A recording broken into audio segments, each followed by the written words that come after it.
धनतेरस, जिसे धन त्रयोदशी के नाम से भी जाना जाता है, भारत में दिवाली का पहला दिन है। धन त्रयोदशी के दिन समुद्र मंथन के दौरान देवी लक्ष्मी दूध के सागर से निकली, इसलिए त्रयोदशी के दिन माँ लक्ष्मी की पूजा की जाती है।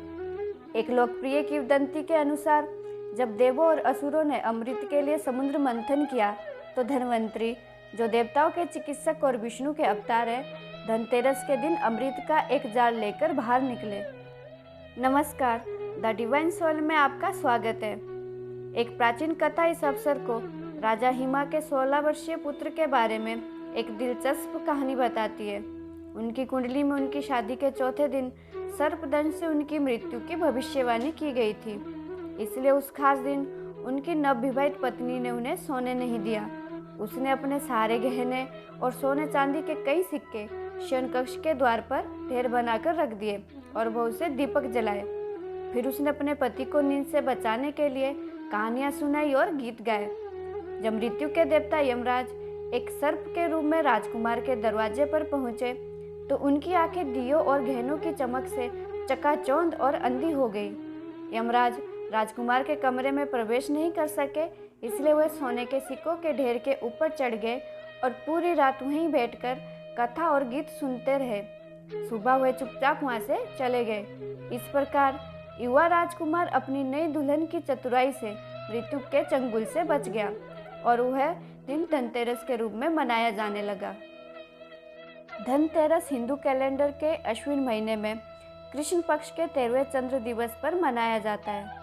धन्वंतरी, जिन्हें धनतेरस के अवसर पर पूजा जाता है, आयुर्वेद के देवता माने जाते हैं, जिन्होंने मानव जाति की भलाई के लिए आयुर्वेद का ज्ञान प्रदान किया और रोग की पीड़ा से छुटकारा पाने में मदद की।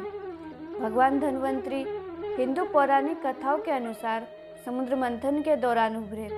एक हाथ में अमृत से भरा एक कलश और दूसरे हाथ में आयुर्वेद के बारे में पवित्र पाठ था। उन्हें देवताओं का वैद्य माना जाता है। आयुर्वेद, योग और प्राकृतिक चिकित्सा, यूनानी, सिद्ध और होम्योपैथी के भारतीय मंत्रालय ने धनतेरस को राष्ट्रीय आयुर्वेद दिवस के रूप में मनाने की घोषणा की, जिसे पहली बार 28 अक्टूबर 2016 को मनाया गया था। आमतौर पर गुजराती परिवार नए साल में दाल भात और मालपुआ के भोजन का आनंद लेते हैं।